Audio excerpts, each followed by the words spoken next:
Vamos então começar o tema 5, perispírito e princípio vital, né? Então, como os espíritos vivem invisíveis, vivem numa outra dimensão após o desencarne, precisa haver um meio de comunicação. E esse meio de comunicação é através do perispírito. Nós vamos ver aqui, antes da gente começar, o item 51 do capítulo 4 do livro dos médiuns, quando nós vamos ver um espírito que coloca: o que uns chamam perispírito não é outra coisa senão o que os outros chamam envoltório material fluídico. Direi, para me fazer compreender de maneira mais lógica, que esse fluido é a perfectibilidade dos sentidos, a extensão da vista e das ideias.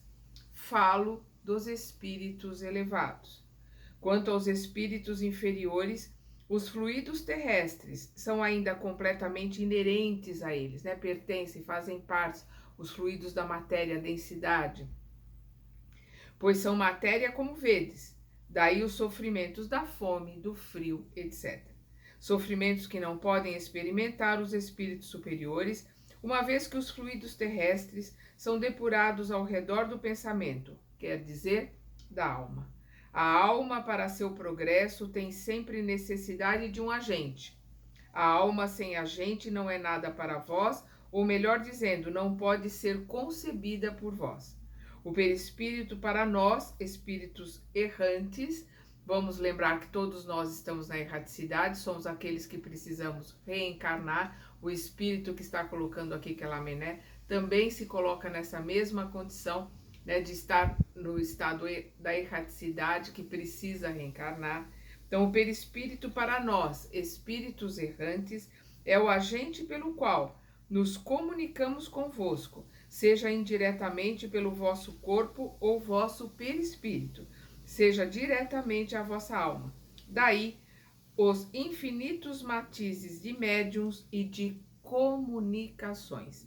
Então, nós vamos ver as diferentes comunicações e os diferentes estados do perispírito, porque o perispírito ele é condizente com o estado moral e evolutivo do espírito. Então, quanto mais evoluído o espírito, mais sutil, mais quintessenciada é a matéria que constitui o seu perispírito. Quanto mais denso, quanto mais materializado, né, mais denso for o espírito, mais material, mais densa, mais pesado é o seu perispírito. Por isso que desencarnado ainda vai sentir fome, vai sentir frio, né? Vai precisar ir no banheiro e uma série de outras coisas, porque está vivendo como se ainda estivesse na Terra.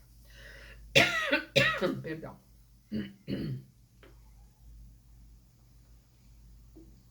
Vamos começar aqui com a questão 54 do livro dos médiuns, né, que nós acabamos de ler, foi a 51.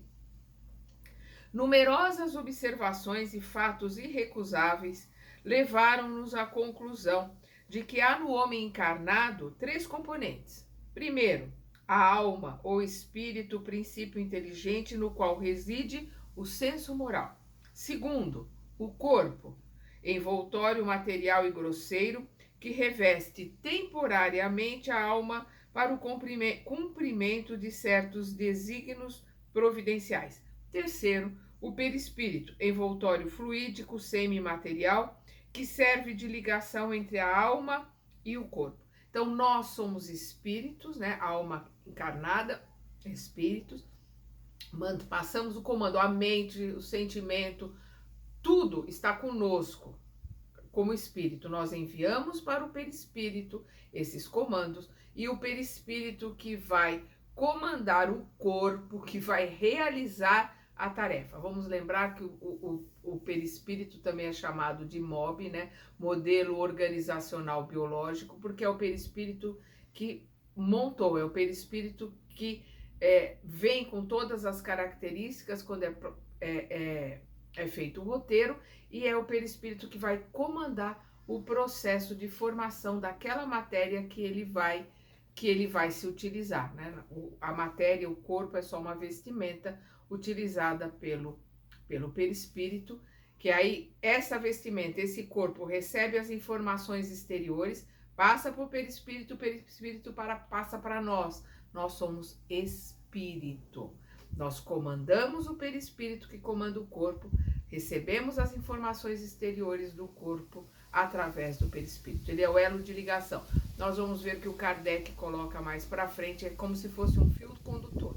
Né? É ele que conduz a informação nossa, somos espíritos, para o corpo, né? Então, ele funciona, o perispírito, como esse fio condutor dessa informação.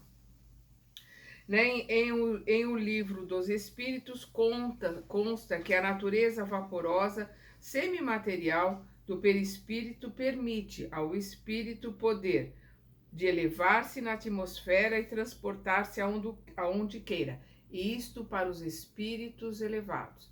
Para os espíritos densos, os espíritos instigantes, eles têm dificuldade para se locomover e dificuldade também em relação a qualquer outra barreira. É como se estivesse encarnado, não tem diferença. A diferença existe quando a pessoa está livre do corpo físico em desdobramento ou quando desencarna, quando é um espírito elevado, porque aí o seu perispírito é semimaterial, uma matéria totalmente quintessenciada. Isso vai fazer com que ele tenha uma projeção, uma capacidade de volatilização, de levitação e de atravessar paredes e uma série de outras coisas por ser um espírito elevado. Mas sendo o perispírito o elo de ligação entre o espírito e o corpo material, ele é tirado do meio ambiente do fluido universal.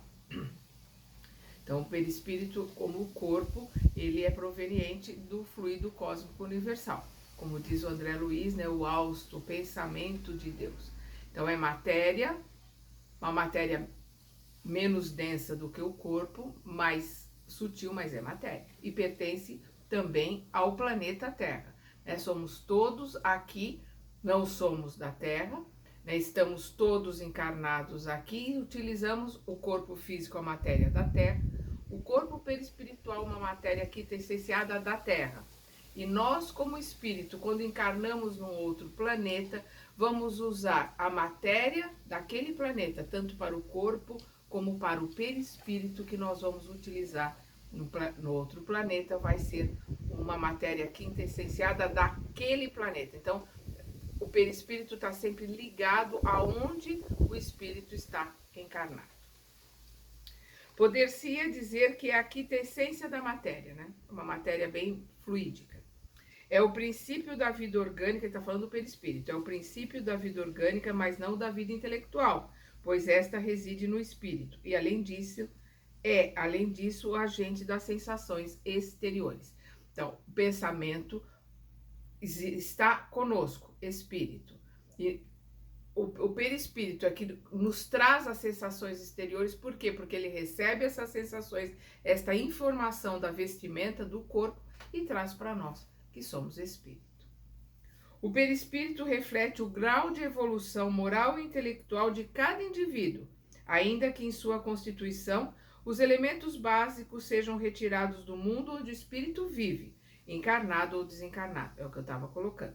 Resulta disso, isto aqui está na Gênese de Kardec, resulta disso este fato capital. A constituição íntima do perispírito não é idêntica em todos os espíritos encarnados ou desencarnados que povoam a Terra, ou o espaço que a circunda.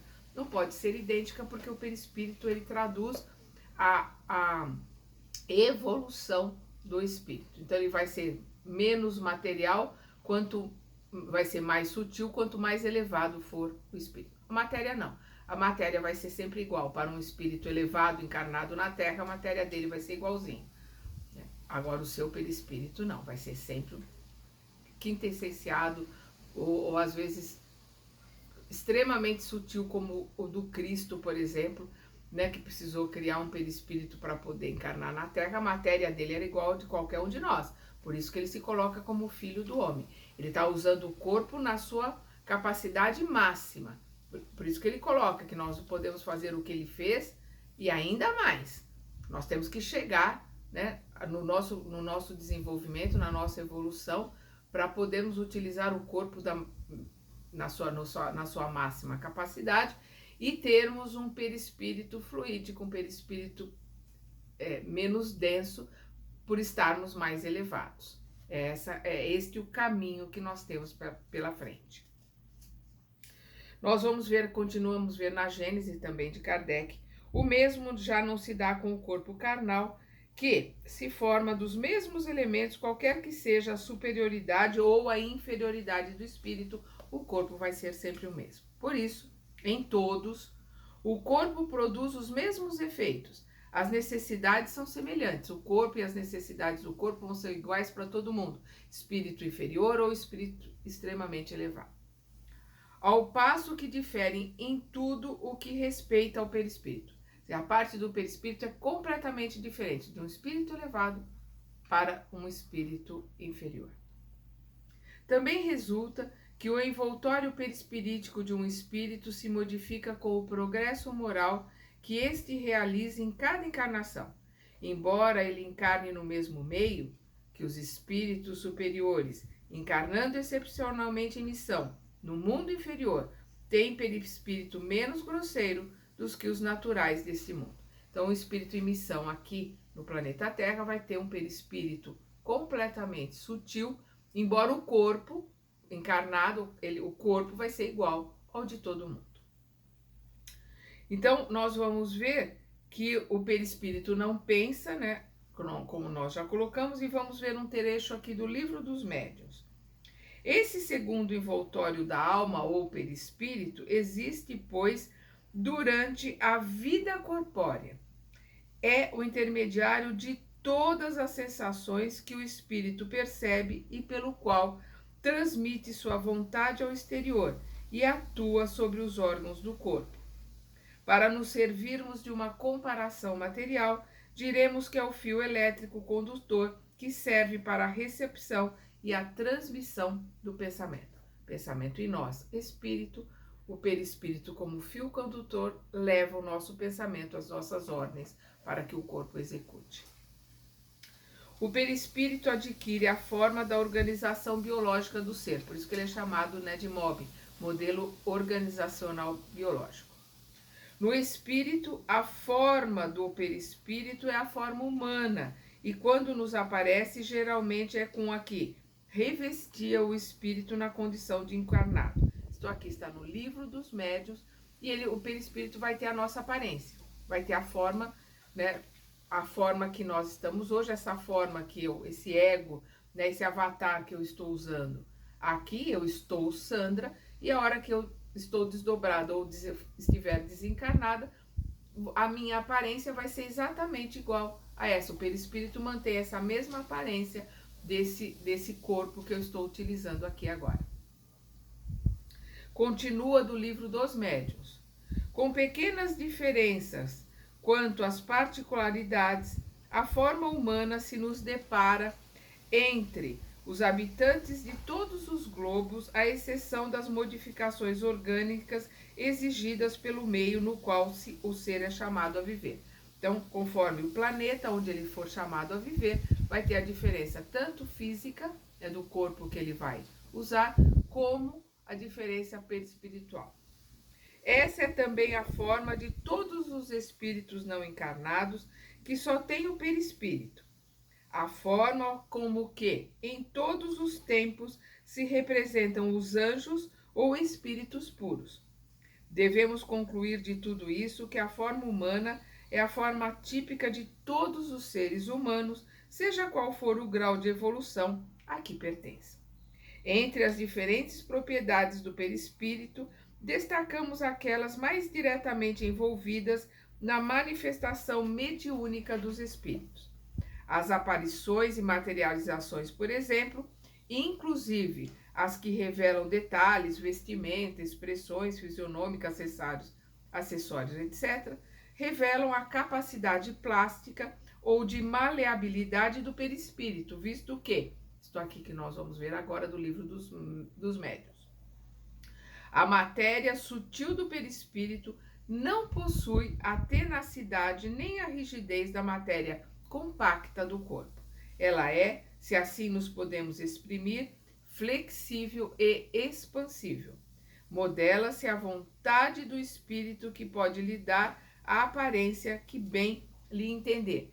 E isto, essa capacidade de modificar do perispírito, de se transformar, ela independe do grau de evolução, ela depende de conhecimento. Então, um espírito instigante, um espírito equivocado, que tenha conhecimento, ele pode plasmar, ele pode modificar o seu perispírito e tomar a forma de Maria, tomar a forma de Bezerra de Menezes, a forma de Jesus, ou a forma de alguma outra pessoa que ele queira ali fingir ser, para enganar o médium ou aquele clarividente que está ali. Agora, a energia, esta é impossível de ser modificada, de ser imitada. A energia vai ser sempre daquele espírito que está ali, o espírito instigante, uma energia densa, uma energia pesada. A energia ele não tem como fingir, só tem como modificar, plasmar o perispírito, modificando-se com a aparência que ele quiser. Mas a energia continua dele. Por isto que a gente não vê quem está escrevendo, o nome que assina a mensagem, a gente vê a mensagem. O médium clarividente ou o médium que está ali numa psicofonia, numa psicografia, ele pode até ver, por exemplo, a aparência do Bezerra de Menezes, mas é pela energia, pelo brilho, pela luz emanada e pela mensagem que está chegando, que ele vai saber se é Bezerra de Menezes mesmo ou se é um impostor. Então vamos continuar aqui do Livro dos Médiuns. Livre desse obstáculo que o comprimia, que obstáculo é esse? Né? Esse escafandro, o corpo. Então, o perispírito livre do corpo. Então, livre desse obstáculo que o comprimia, o perispírito se dilata ou contrai, se transforma. Isso quando a gente está em desdobramento, quando sai do corpo à noite, quando dormimos, ou quando aquele médium ostensivo entra em transe, ele também se afasta um pouco do corpo. O transe é isso, né?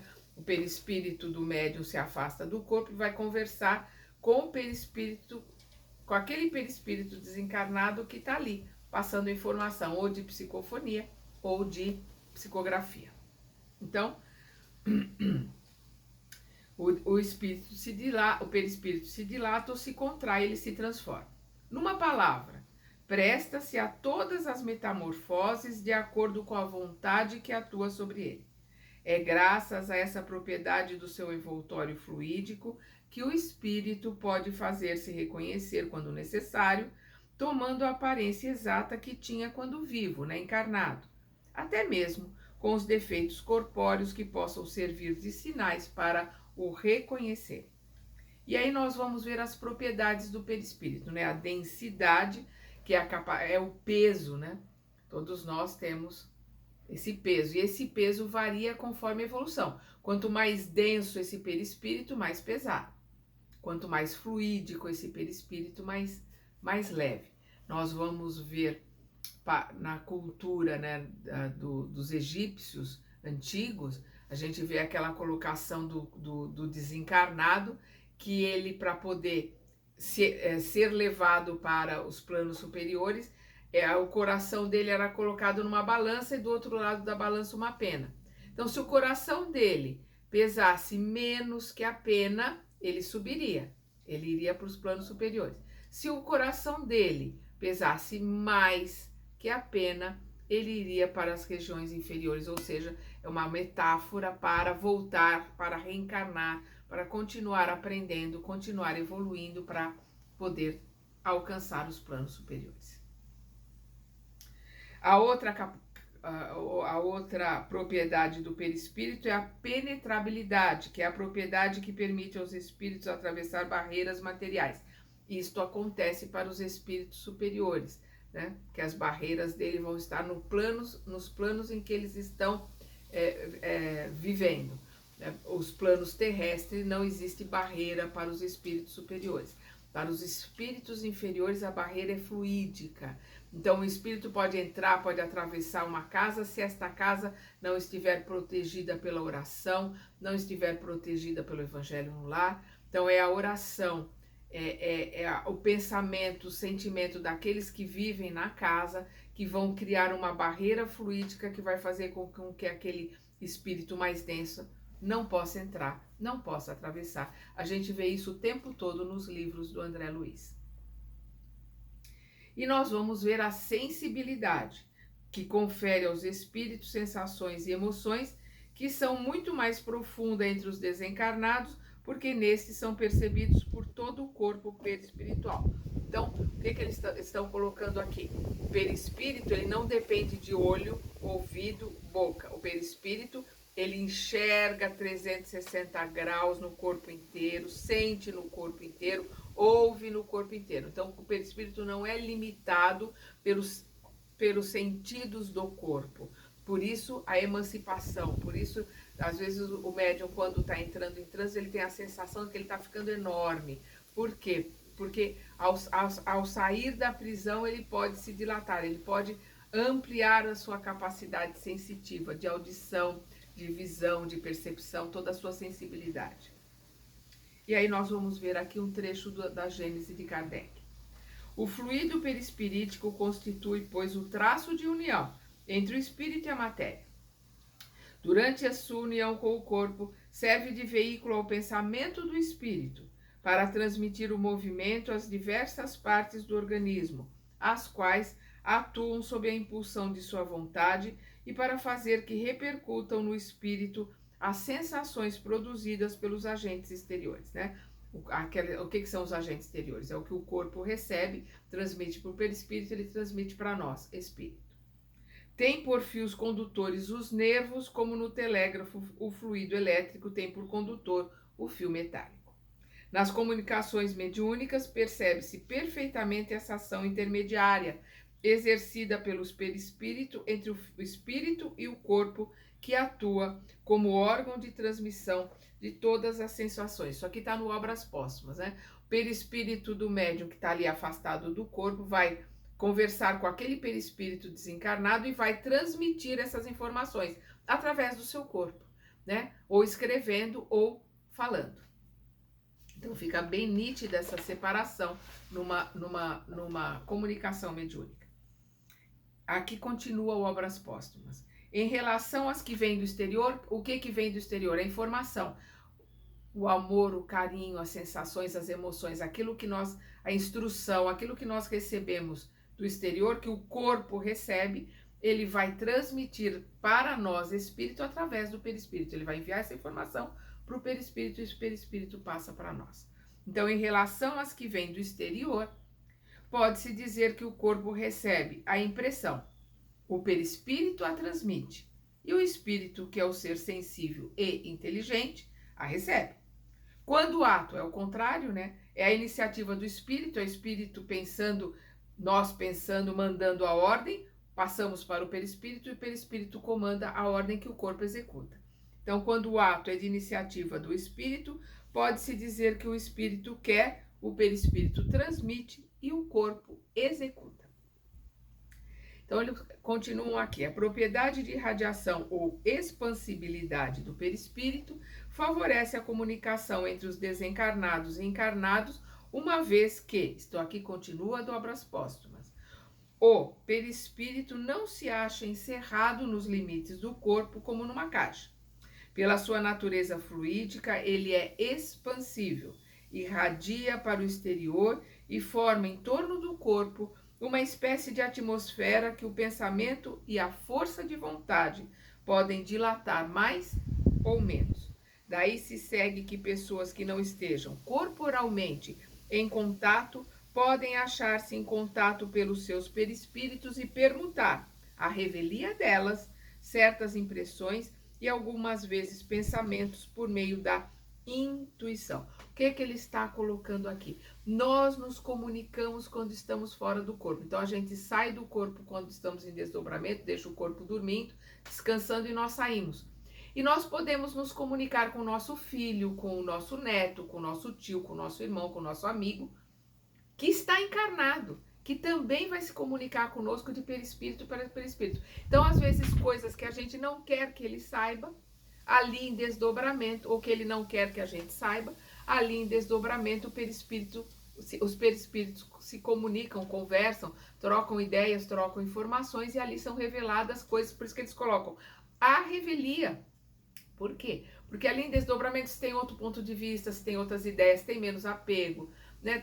Enxerga, tem a lembrança do roteiro, daquilo pelo qual se programou, e o outro também está mais aberto, está mais liberto, então se conversa às vezes assuntos que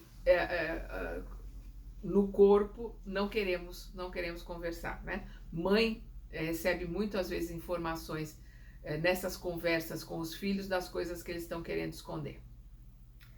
Um ponto de fundamental importância diz respeito à vitalidade presente no corpo físico e no perispírito dos seres vivos, que é fornecida e alimentada por um elemento abundante na natureza, fluido ou princípio vital. Então, o perispírito se alimenta, né, do fluido vital, fluido cósmico, como diz o André Luiz no Evolução em Dois Mundos, o pensamento austo, né, a respiração do Criador, e o corpo, também nós estamos aqui. Quando nós inspiramos, nós estamos recebendo não só o oxigênio do corpo, mas também fluido vital, nós estamos recebendo energia cósmica, nós estamos recebendo do fluido cósmico energia. E nós trazemos conosco, quando nós encarnamos, o fluido vital para aquela existência. Então nós não podemos esquecer que perispírito é a palavra que o Allan Kardec colocou para todos os corpos que nós temos. Nós temos vários corpos, ele colocou como se fosse um só, ele juntou tudo e chamou de perispírito.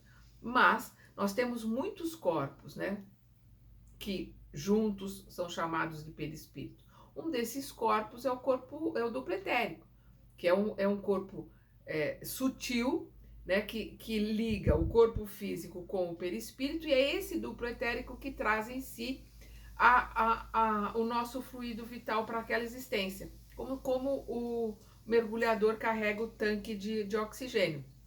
Então, quando nós fazemos o nosso roteiro, nós vamos ver isso muito claramente no livro Missionários da Luz. Nós vamos ver ali o roteiro sendo montado na reencarnação de Sigismundo, capítulo 12, capítulo 13. Então, o que nós vamos ver? Na hora que faz essa montagem, se coloca quanto tempo vai ter aquela existência. Então, por exemplo, a Patrícia de Flores na Janela, ela recebeu fluido vital para 19 anos, né? O Divaldo já está com 95, acho que vai fazer 96, então ele recebeu fluido vital aí para, sei lá, 98, 100 anos.